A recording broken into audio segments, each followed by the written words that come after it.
So ayan, no? So kamusta po mga ka-Streetwise? Ako po si Takero Miyamoto at welcome po sa aking munting channel. So mga kababayan, siguro some of you are aware dun nga po sa nangyari kahapon. Kasi meron pong kumakalat na isang viral video na hinarangan po ng mga pulis Quezon City yung kahabaan po ng Commonwealth. At nagdulot nga po ito ng sobrang habang traffic. Kasi harangan mo ba naman yung Commonwealth eh? Eh talaga makaka-traffic talaga yan. At doon nga po sa video po na yon, ang sinabi po kasi ng pulis at saka ng uploader, parang ang lumalabas ganun eh na kaya daw sinarado yung kahabaan ng Commonwealth kasi dadaan daw po si VP Sara Duterte. So eventually, ang nangyari, nung kumalat nga po yung video na yon ay naglabas po ng isang pahayag si Sara Duterte na hindi daw po totoo na dadaan siya doon kasi wala naman siya sa Quezon City kundi nasa Davao siya nung nangyari nga po yung pagkakataon na yon. So ayun na nga po. So after that, naglabas na naman po ng pangalawang statement si Sara Duterte at ang gusto nga ni Sara Duterte ay mag-public apology yung pobreng pulis. At ngayon po ay suspendido na. Kasi mga ka-Streetwise, no, kung gagamitin lang po natin ng konting di ba, na konting pag-a-analyze, meron po kasing tatlo na posibleng dahilan kung bakit nangyari po yung insidente po na yun sa Commonwealth. Pero bago po natin talakayin yan, sa hindi lang po nakakaalam, ikwento ko na lang po sa inyo para makuha po natin yung narrative po ng content na to.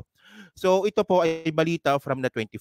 So ang sabi dito, kumakalat sa social media ang video kung saan makikita ang pagharang ng mga motorista sa kahabaan ng Commonwealth Avenue na nagdulot ng trapiko. Sa mismong video ay makikita ang pagsagot ng isang police officer na ito umano ay dahil daraan si Vice President Sara Duterte. So mga kababayan, sa hindi lang po nakapanood po ng video, ipi-play po natin ngayon dito para syempre kompleto po yung content. So ito panoorin natin ha. Saan ito?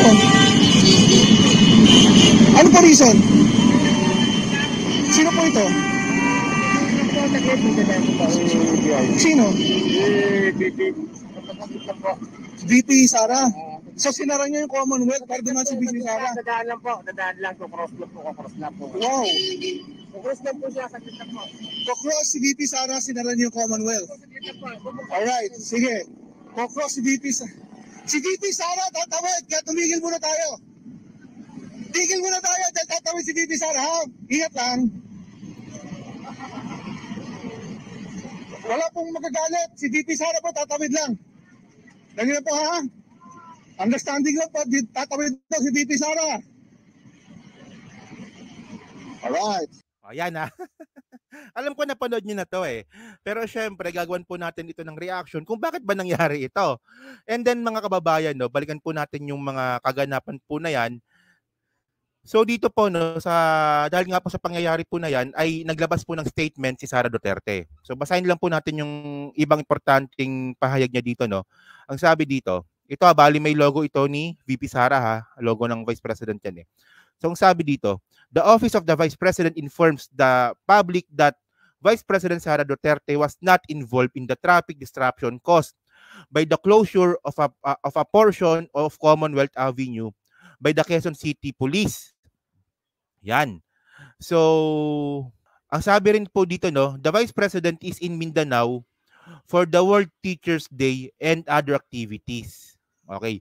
So sa bandang baba, ang sabi dito, the OVP calls on QCPD to conduct an investigation and hold all those responsible accountable for their action, including the liability of the person who took the video and maliciously appended the traffic stop to the Vice President. It is also expected for QCPD to ratify this error and publicly disclose the VP involved in the road closure. So pati rin po yung uploader, pinatulan din po ni VP Sara. So yari kang uploader ka. At bukod pa dyan mga kababayan, hindi pa dyan natapos, meron pa. Biglang meron na naman siyang follow up. Okay. Ito, sulat mismo ito ni Vice President Sara Duterte dun po sa hepe po ng Quezon City Police.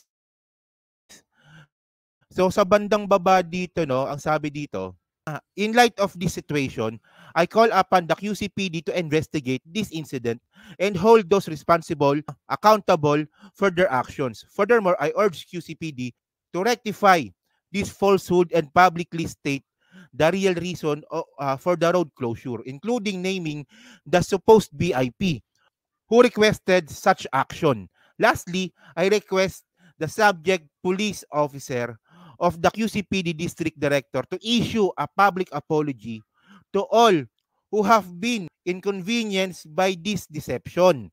Yon. So mga kababayan, ang gusto rin po talaga ni VP Sara Duterte ay mag-public apology yung police. Okay.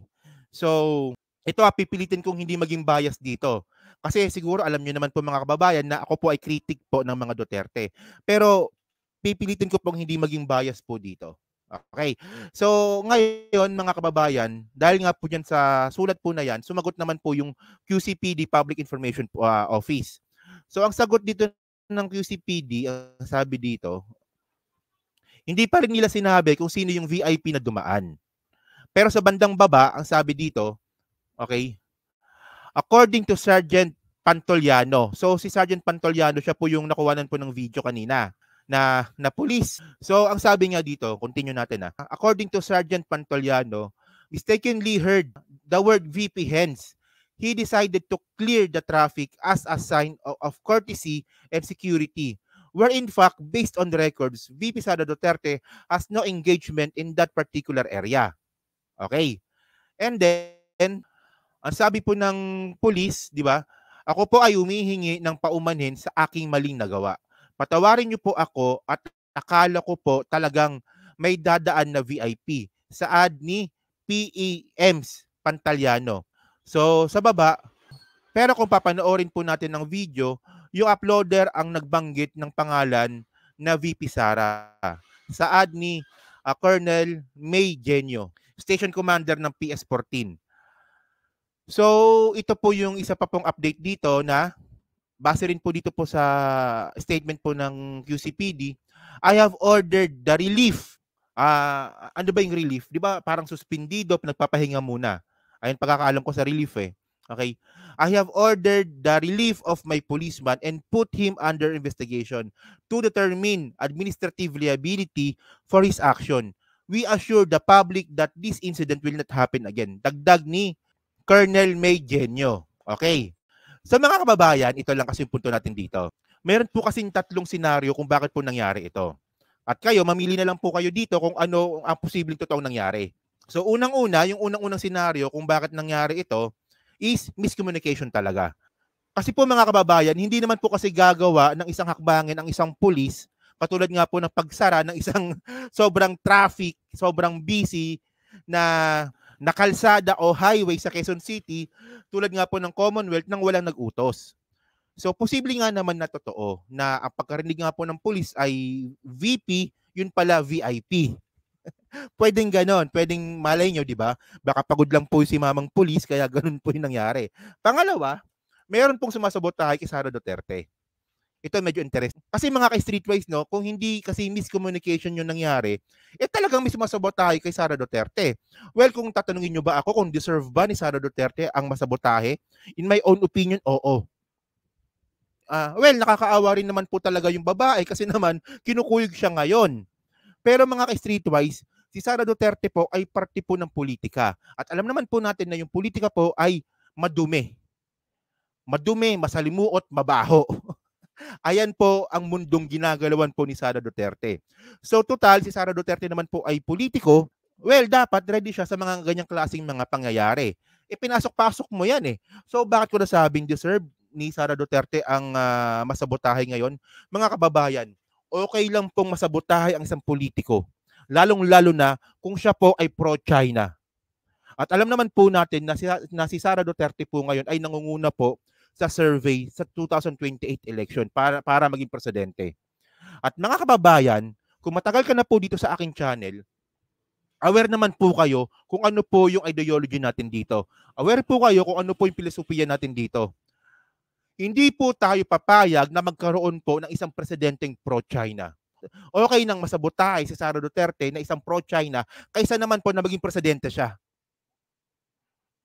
Well, to be honest, kawawa naman si Sara kasi kinukuyog.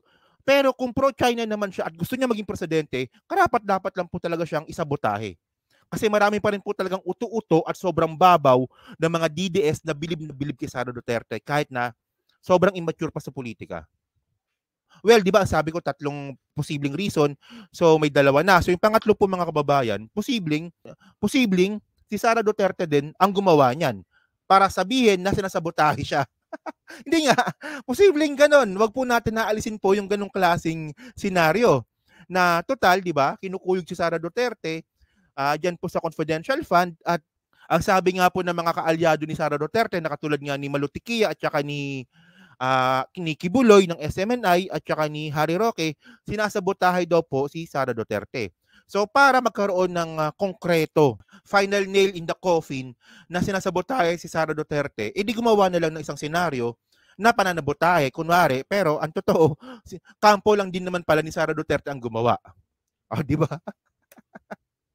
So ewan ko, no? Ganyan po talagang politika natin, ha?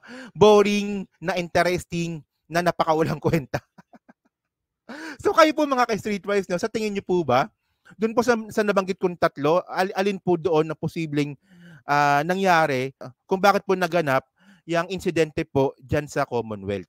So nagbanggit ako ng tatlo, baka meron kayong alam na pang-apat na posibleng senaryo. Yun. So ayun po ang gusto ko pong malaman po sa inyo. So paki-comment lang po sa baba at binabasa ko pong lahat yan. So hanggang sa muli po, maraming salamat po sa inyong lahat. Ako po si Takero Memoto. Bye-bye.